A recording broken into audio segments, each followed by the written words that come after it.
Right, we are now on step 22, and step 22 is going to be a little bit different to the manual. So in the manual, you're going to take your steering arms and you're going to attach your steering arms with your step screws on the uprights for the front, which we're not going to do. And you would also attach the spindles that goes down into the chassis using these sort of longer style 3mm grub screw and these spacers. These are the spacers that sit in the middle of your steering system. So we're not going to use those either. You could have used these because they do fit through the middle of this GPM steering system, but GPM kindly give us what we need. So how we're going to be doing ours? Well, we're doing very similar. We're going to be using one of the 3mm screws, and these are hex drivers that come, hex nuts that come with the GPM kit, and we're going to be attaching that through the eye here. And we're going to be going into the upright, which is on the front upright. So we're going to be going like that. And then once that's in place,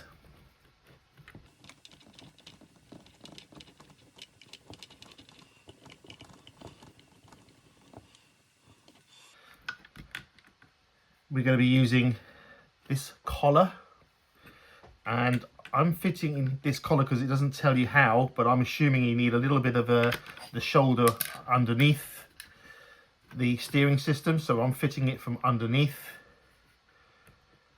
like so. And then you collect that hole and you use one of the slightly longer of the hardware. You're going to pop that through and collect that hole just the same as you would with using that sort of long grub screw. And there we go. Yeah. And I'm just going to test it to make sure it spins freely. It should. Don't have to go too mad either. Just enough so it doesn't wobble. Yeah. And I'm just going to. There we are. Nice. I've got to do the other side. And this is the last of this here. So we've managed to pop that in, and yeah, we just make sure that's nice and free. There we are. So there's your two steering systems. So that is step 22 completed.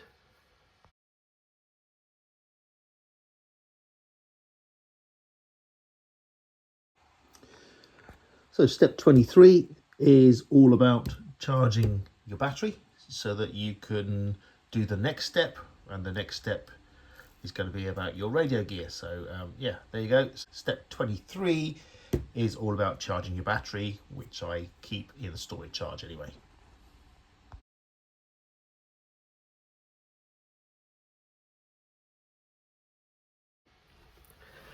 Alrighty, we're now on step 24, and it's all about the servo.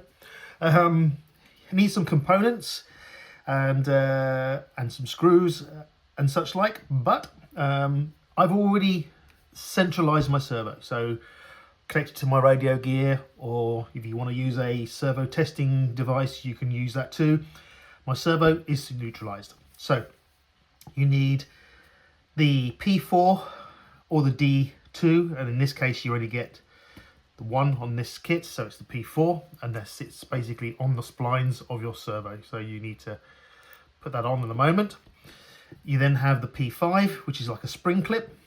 You then have the P2, which is like this guy, and the P1, which is like a washer, and then you choose whichever screw fits into your servo, so it matches the part. So in my case, this is an M3 bolt here that I've got. It's a stainless steel one that I will use. And now we also need the components for the steering bridge, and you use either the D7, well, you use the D7 and the P6 component. Of course, as you know, we've got an upgraded system of the steering. So this is my GPM parts here. Would be this panhead screw here. And yeah, so we'll get this all together. It's just a case of popping this in the right way. So getting this as near to the neutral point as you possibly can, which looks pretty good out there, I think. Okay, well, that's pretty good. Right, so spring, which is basically your servo saver. Then your component for your P2 sits like this. Then your spacer, and then your screw, and then you screw that into position using, in this case, my hex wrench, like that. And then you take your bridge component and your your adjusting arm. This goes off to the thing there. So this will be the adjustment arm, goes out to the bridge component, and this goes through, and this is going to collect on top of here. So again, I'll get my wrench.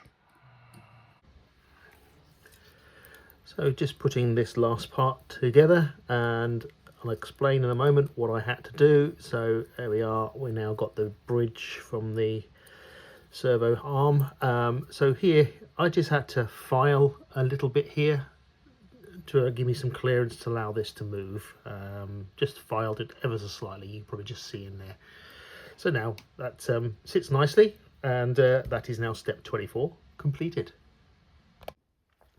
Okay, and second half of step 24 is we take our servo, and we need to know whether or not from the shoulder to the mounting lugs is either 8mm or more, or 8mm less. So we're looking at the back end of the shoulder, this back end of the mounting lug, to the front of the servo, and we are, well, we're dead on.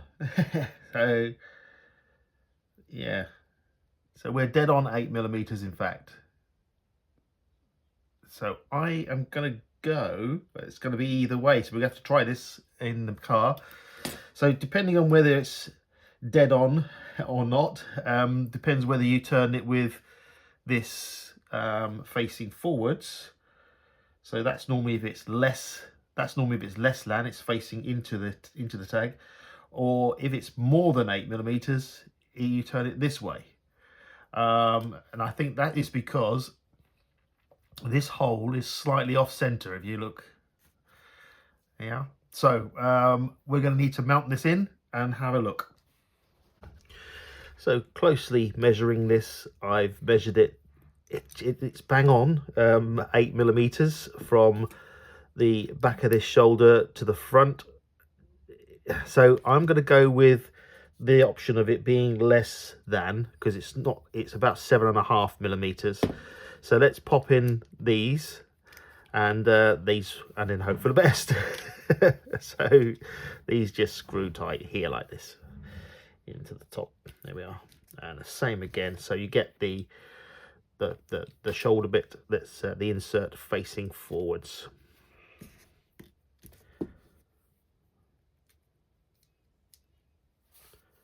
And you use the flanged M3 by 10mm.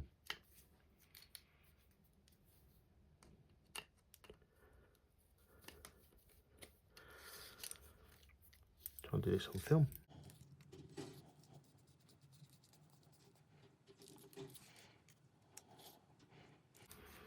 There you are. So that is now step 24 completed.